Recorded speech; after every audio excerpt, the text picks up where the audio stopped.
یہ پیشکش ہے رضا انٹرپرائزز کی۔ الحمد للہ رب العالمین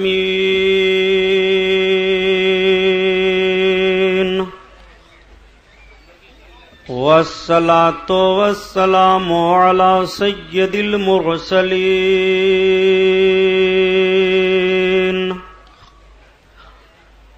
وعلى آلہ الطاہرین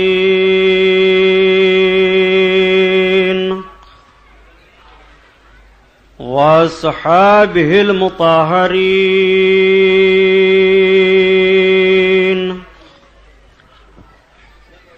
وابنہ الغوث العظم الجیلانی محی الدین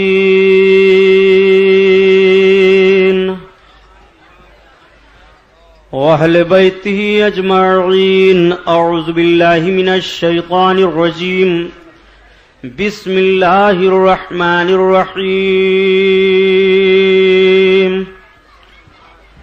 قال الله تعالى في القرآن العظيم والفرقان الحميد، قل لا أسألكم عليه أجرا إلا المودة في القربى۔ صدق الله البصير القدير وصدق رسوله البشير النذير والحمد لله رب العالمين۔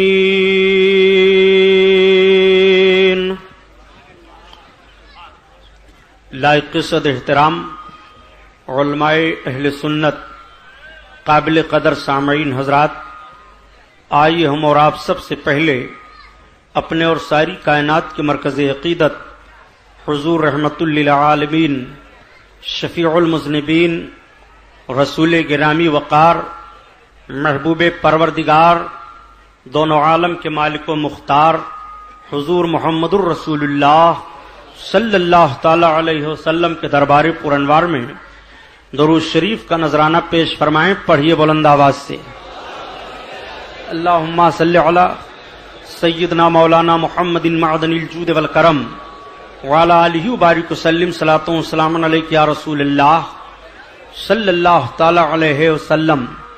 پورا مجمع خیر و برکت کے لیے اور درود شریف پڑھ لیجیے، اللہم صلی علی سیدنا مولانا محمد معدن الجود والکرم وعلی آلہ وبارک وسلم، صلاۃ و سلام علیک یا رسول اللہ صلی اللہ تعالی علیہ وسلم۔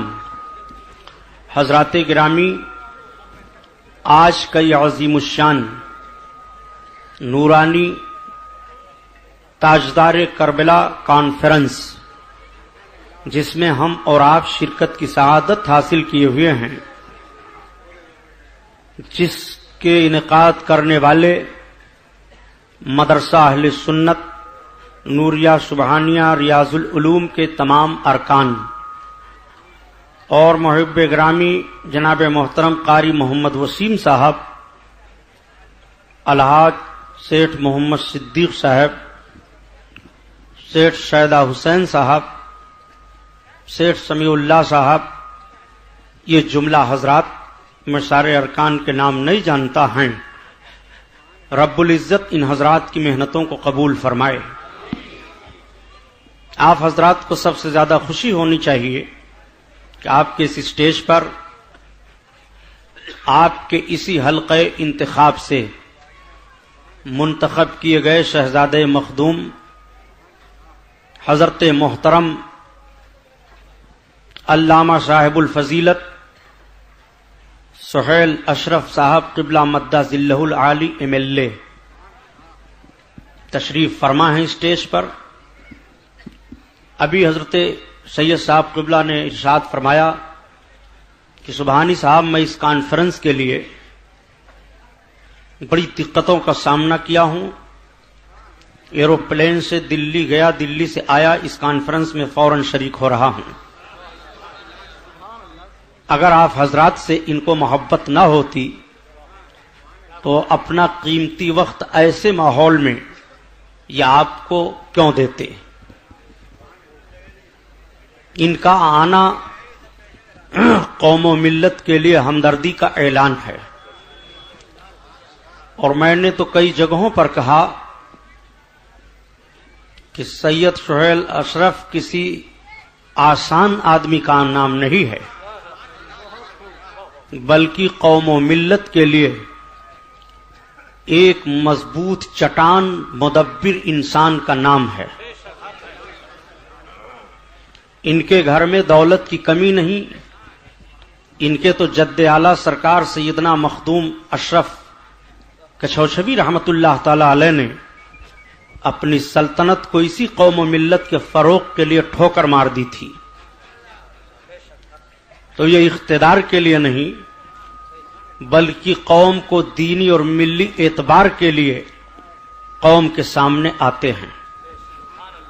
اس لیے جب آپ کو ہمیں یہ آواز دیں تو ہمارے اور آپ کے اوپر دینی اور ملی فریضہ یہ ہوتا ہے کہ اپنے ایک شہزادے مخدوم، قوم ملت کے درد رکھنے والے مجاہد، ملک کے اچھے سیاسی لیڈر حضرت علامہ سید سہیل اشرف صاحب قبلہ کا ساتھ دیا جائے۔ تو آپ حضرات اس بات پر راضی ہیں؟ ہاتھ اٹھائیے سب۔ نہیں، کچھ ہاتھ نہیں اٹھ رہے ہیں، پیارے امام حسین کی محفل ہے، ابھی تو میں نے کچھ کہا ہی نہیں، یہ گرا لو۔ اب جب سید صاحب قبلہ آپ کے سامنے آئیں گے تو آپ کو فیصلہ کرنا ہوگا کہ ہم کو سید پسند ہے، مخیر قوم جو ہو وہ پسند ہے، کہ گلی اور گٹر میں اور شراب کے نشے میں دھت رہنے والے پسند ہیں۔ اس لیے آپ کو یہ فیصلہ کرنا پڑے گا کہ ہم اس کو پسند کرتے ہیں جو شراب سے نفرت کرائے، جو اچھی راہ پر چلے اور چلائے، جو خود شریف اور سارے لوگوں کو شرافت کا پیغام دے، جس کا مشن قوم کے لیے ایجوکیشن ہو اور شکشا کا معاملہ آگے بڑھا کر کے قوم کے بچوں کا مستقبل سنوارے۔ ہمیں ایسے بہترین سیاسی لیڈر اور اپنے دین کے معاملات میں رہنما کی ضرورت ہے۔ میں تمام کمیٹی کی طرف سے ایم ایل اے سید سہیل اشرف صاحب کا شکر ادا کرتا ہوں اور امید کرتا ہوں کہ یہ قوم کی ہر بات کا جواب رات کی تاریکی میں بھی قوم پکارے، اپنے جھوپڑے سے پکارے تو دینے کے لیے تیار رہیں گے۔ اب درود شریف پڑھیے، پھر بات آگے بڑھے۔ اللہم صلی علی سیدنا مولانا محمد معدن الجود والکرم وعلی آلہ وبارک وسلم، صلاۃ و سلام علیک یا رسول اللہ صلی اللہ تعالی علیہ وسلم۔ تو آئیے حسب معمول سب سے پہلے اعلی حضرت عظیم البرکت آیت من آیات اللہ معجزۃ من معجزات رسول اللہ 14ویں صدی کے مجدد اعظم امام احمد رضا خان علیہ الرحمت والرضوان کی مقدس نعت پاک سے بیان کا آغاز ہو۔ اعلی حضرت اپنے آقا صلی اللہ علیہ وسلم کی نعت کہتے ہیں۔ نعت کا مطلب کہ سرکار کی تعریف نظم میں کرتے ہیں، اور سرکار کی تعریف کیا ہوتی ہے؟ ایسا لگتا ہے کہ رسول کریم صلی اللہ تعالی علیہ وسلم کی 63 سالہ مقدس زندگی ہمارے نگاہوں کے سامنے ہے اور ہم آقا کے جلووں کا نظارہ کر رہے ہیں۔ آقا کریم صلی اللہ علیہ وسلم کے مبارک چوکھٹ سے آواز آ رہی ہے کہ سارے لوگوں کے لیے یہ در کھلا ہوا ہے۔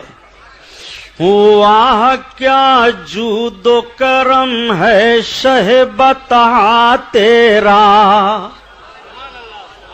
واہ کیا جود و کرم ہے شہ بتا تیرا، واہ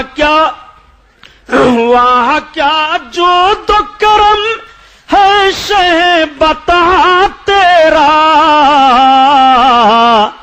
نہیں سنتا ہی نہیں مانگنے والا تیرا، مانگنے والا تیرا۔ آقا کریم صلی اللہ علیہ وسلم کا در کریم سب کے لیے کھلا ہے۔ میرے آقا کا جود، سرکار کی بخشش ایسا ہے کہ جو بھی آقا کی بارگاہ میں ہاتھ پھیلا دے، سوال عرض کر دے، چاہے مدینہ شریف میں حاضر ہو کر اور چاہے دنیا کے کسی گوشہ سے، تو تو آقا اپنے اس چاہنے والے کے ہاتھ کو خالی نہیں فرماتے، اس لیے کہ رب نے انہیں اپنا محبوب بنایا ہے۔ اسی لیے تو اعلی حضرت عظیم البرکت فرماتے ہیں کہ میں تو مالک ہی کہوں گا کہ ہو مالک کے حبیب، یا رسول اللہ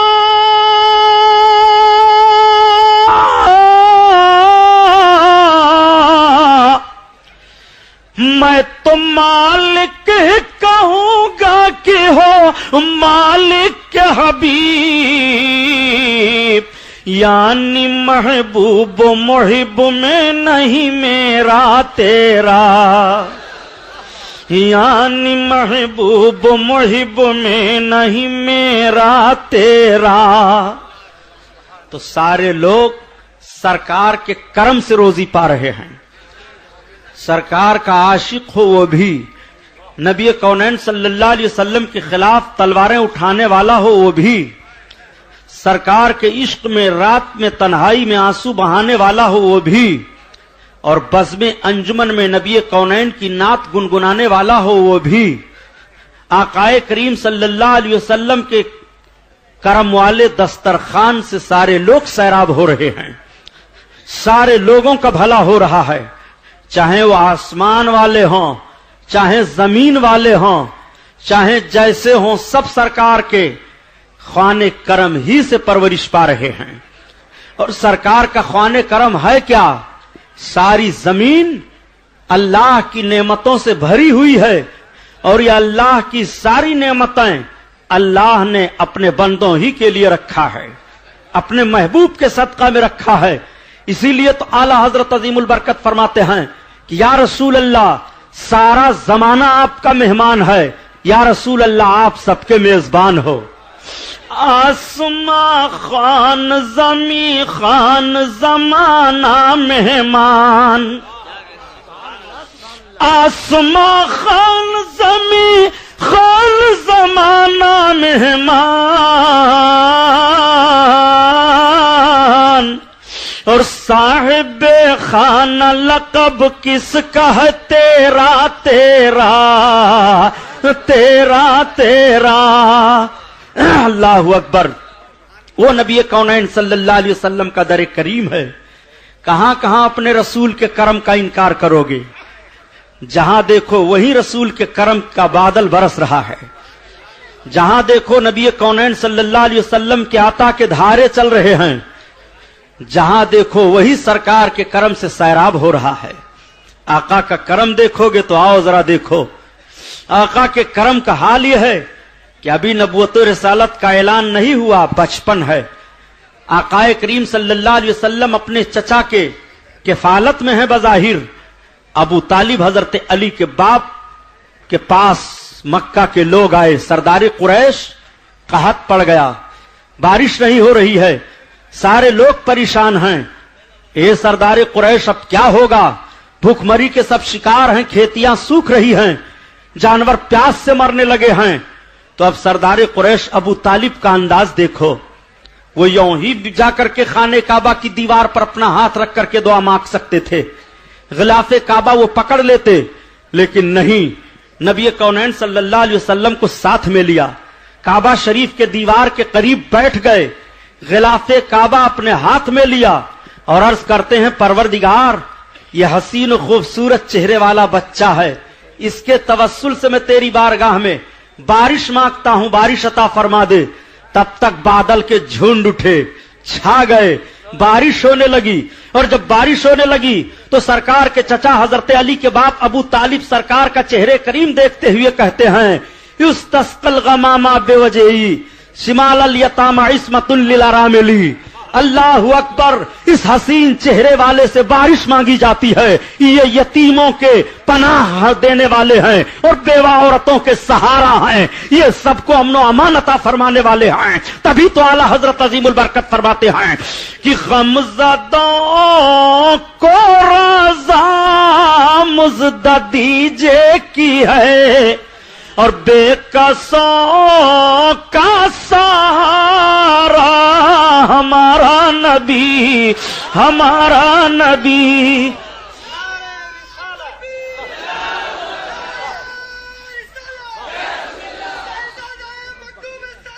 دیکھو کتنی عطا ہے نبی کونین کی. بات آ گئی تو میں عرض کر دوں, میرے سرکار کی نگاہ پاک جب ہند کی طرف ہے تو کیا رسول کونین صلی اللہ علیہ وسلم کے کرم کی نگاہ کربلا کی طرف نہیں اٹھ رہی ہے؟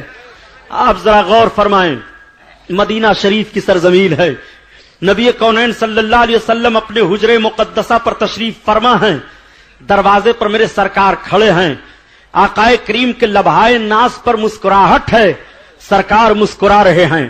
میرے آقا کے مسکرانے کا انداز یہ تھا کہ صحابہ فرماتے ہیں کہ کبھی بھی میرے سرکار ٹھٹھا کر کے نہیں مسکرائے, میرے آقا نے قہقہا نہیں لگایا, بلکہ میرے آقا کو جب انتہائی مسکراہٹ آتی تھی تو سرکار کے لبہائے پاک سے دندان مبارک ظاہر ہوتے تھے اور ایسا لگتا تھا کہ سورج کی شعاعیں پھیل رہی ہیں. میرے آقا مسکرا رہے ہیں اور سرکار کے لب پر جب مسکراہٹ آ جائے تو نبی کونین کے لبہائے پاک کا حال کیا ہوگا؟ اعلی حضرت عظیم البرکت اس کی تشریح فرماتے ہیں کہ پتلی پتلی گلے قدس کی پتیاں ان لبوں کی نزاکت پہ لاکھوں سلام, لاکھوں سلام. اللہ اللہ. میرے سرکار صلی اللہ تعالی علیہ وسلم سے کسی نے عرض کیا, یا رسول اللہ آپ مسکرا رہے ہیں؟ سرکار نے فرمایا, ہاں میں ہند کی طرف دیکھ رہا ہوں, میں ہندوستان کی طرف دیکھ رہا ہوں. ہند سے مجھ کو وفا کی خوشبو آ رہی ہے, ہندوستان سے مجھے وفا کی خوشبو آ رہی ہے. یہ نبی نے فرمایا. ڈاکٹر اقبال نے اسی کی ترجمانی کی ہے, میرے عرب کو آئی بوئے وفا جہاں سے, میرا وطن وہی ہے, میرا وطن وہی ہے. نبی کونین صلی اللہ علیہ وسلم کی وفا کی خوشبو ہیں کون؟ سرکار سلطان الہند غریب نواز ہیں, سرکار بختیار کاکی ہیں, سرکار نظام الدین محبوب الہی ہیں, سرکار نصیر الدین چراغ دہلی ہیں, سرکار بندہ نماز گیسو دراز ہیں, سرکار مخدوم کچوچھا ہیں, سرکار سیدنا غازی پاک بہرائچی ہیں, بزرگان دین مارہرہ متحرہ شریف ہیں, بزرگان دین دہلی ہیں, بزرگان دین بریلوی ہیں, یہ سرکار سیدنا اعلی حضرت ہیں, یہ مجددین اسلام ہیں. وفا کی خوشبو یہی ہے, میرے عرب کو آئی بوئے وفا جہاں سے, میرا وطن وہی ہے, میرا وطن وہی ہے. اس لیے یہ لال و گوہر ہندوستان میں اب بھی موجود ہیں, اب بھی نبی کونین صلی اللہ تعالی علیہ وسلم کے وفا کی خوشبو دینے والے الحمدللہ موجود ہیں. اسی لیے تو کہا کہ کہاں کھولے ہیں گیسو یار نے خوشبو کہاں تک ہے, معطر ہے اسی کوچا سے اپنا صحرا بھی, کہاں کھولے ہیں گیسو یار نے خوشبو کہاں تک ہے.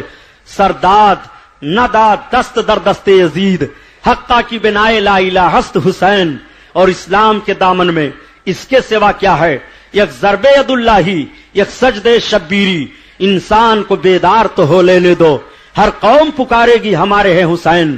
حضرات آپ آئیے تجزیہ کیجئے اور جائزہ لیجئے کہ شروع سے لے کر کے اب تک اور قیامت تک یہ دستور رہے گا اور یہ انسانوں کا فطری قانون رہے گا کہ کوئی بھی کوئی کام کرتا ہے تو اپنے اس کام کا نتیجہ ڈھونڈتا ہے, اپنے اس کام کے انجام پر غور کرتا ہے.